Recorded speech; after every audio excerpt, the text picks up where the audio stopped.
욥기 20장 말씀입니다. 욥기 20장은 앞선 그 욥의 이런 답변들을 옆에서 듣던 이제 마지막 친구 소발이 또 이제 한마디 하는 이야기입니다. 그래서 그 앞에서 이제 욥이 그 빌닷이라는 두 번째 친구의 말에 대해서 이제 답변하는 내용 중에 이런 말이 있습니다. 13절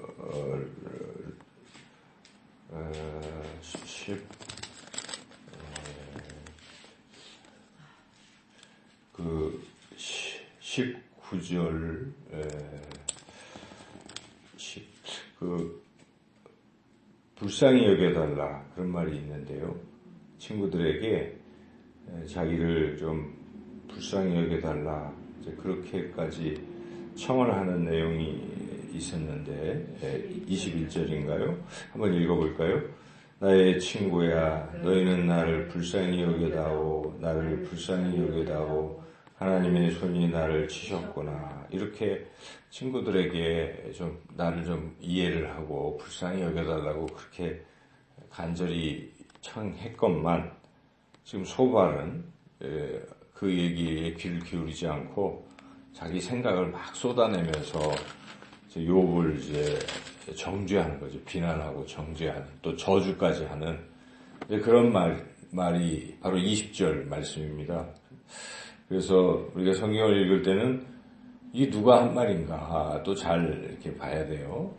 그래서 무조건 성경에 있는 게 다 하나님 말씀이다 이렇게 생각하면 또 안 되죠. 그래서 여기 이 세 번째 소발이 한 이 이야기는 좀 잘못된 말인 거죠. 그래서 이 소발이 이 욥을 아주 이렇게 정죄하고 또 저주하고 있는데 그 내용부터 먼저 우리가 살펴본다면 그 내용은 욥을 이제 악인이라고 생각을 하고 욥이 지금 이렇게 고통 속에 있는 것은 욥이 죄를 범했기 때문에 고통 속에 있는 것이다.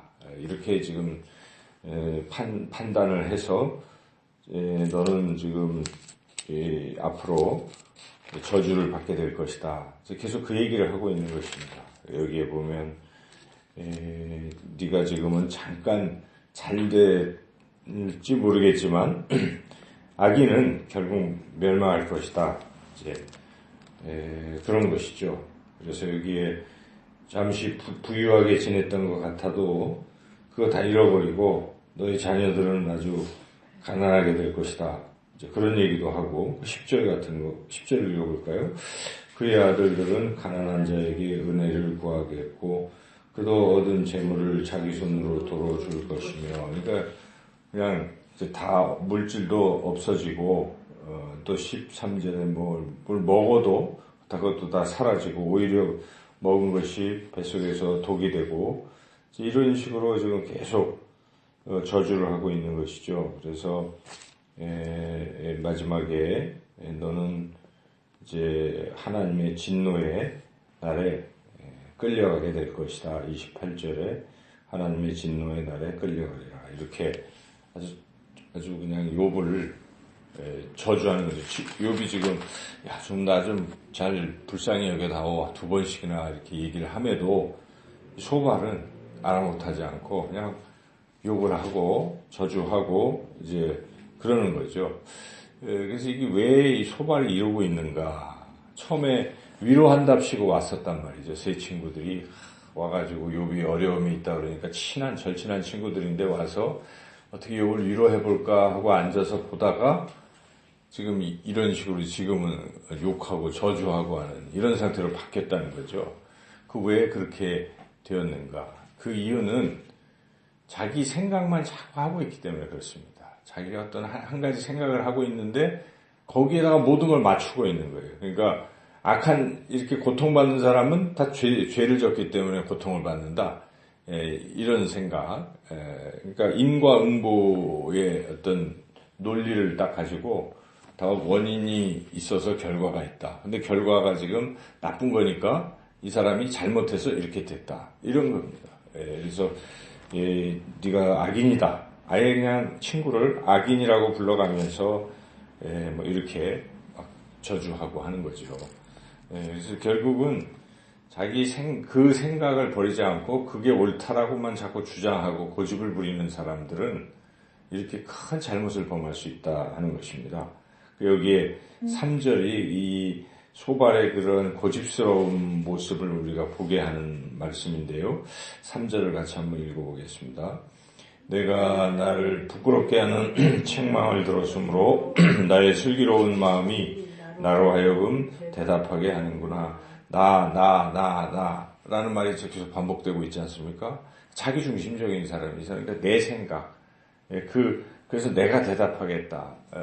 자기가 생각하는 게 옳고, 남이 이야기하는 건 다 틀렸고, 항상 이런 관점. 그래서 자기는 지금까지 인과응보가 맞다고 생각했기 때문에 그 잣대로 지금 들여다보고 있는 것이죠. 그래서 내 생각으로 내가 대답하겠다. 나의 또 그 자기 생각을 슬기로운 마음이라고 자화자찬하면서 아주 또 교만한 모습도 보이고 있습니다. 이렇게 하고 있었기 때문에 결국 친구를 위로하기는커녕 정죄하고 저주하는 이런 상태에 이르렀다 하는 것이죠. 우리가 이 말씀을 통해서 분명히 깨달아야 됩니다. 우리 인간의 생각이 옳은 것 같아서 옳지 않은 때가 참 많다 하는 것입니다. 그래서 우리는 자기 생각이 옳다는 것부터 버려야 됩니다.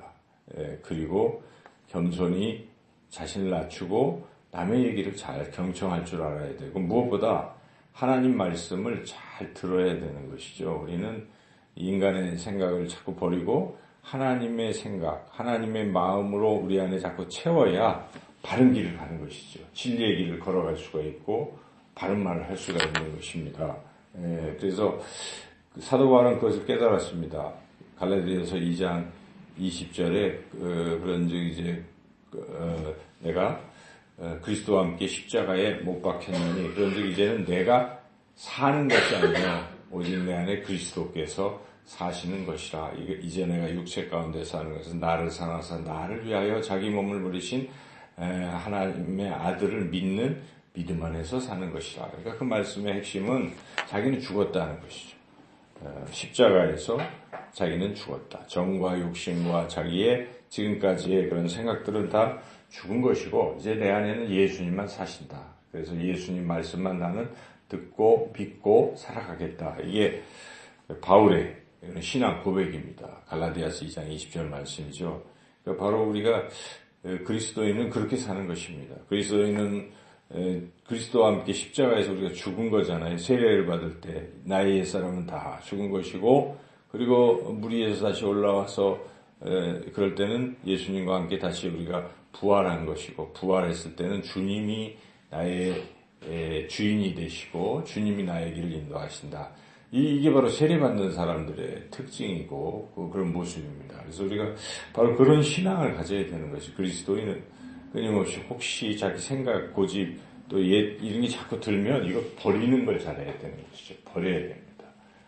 그리고 자신이 아무것도 아니다 생각하고 오직 주님의 말씀에 귀를 기울이면 이런 소발과 같은 이런 어리석은 일을 안 하는 것이죠. 그래서 오늘 하루를 살아갈 때도 내 자신의 생각을 이게 허황되게 많죠. 이걸 자꾸 버리고 하나님 어떻게 할까요? 하나님 이것은 어떻게 해야 되는 것인지요 하고 주님의 음성, 우리 안에 계신 성령의 그 음성과 인도하심을 들으시고 그냥 그걸 따라가시면 진리의 길 그렇게 갈 수가 있는 줄로 믿습니다. 오늘도 우리 안에 거하시는 성령의 음성의 귀를 기울이시고 주님과 함께 동행하는 그런 삶이 되시기를 주님의 이름으로 축원합니다.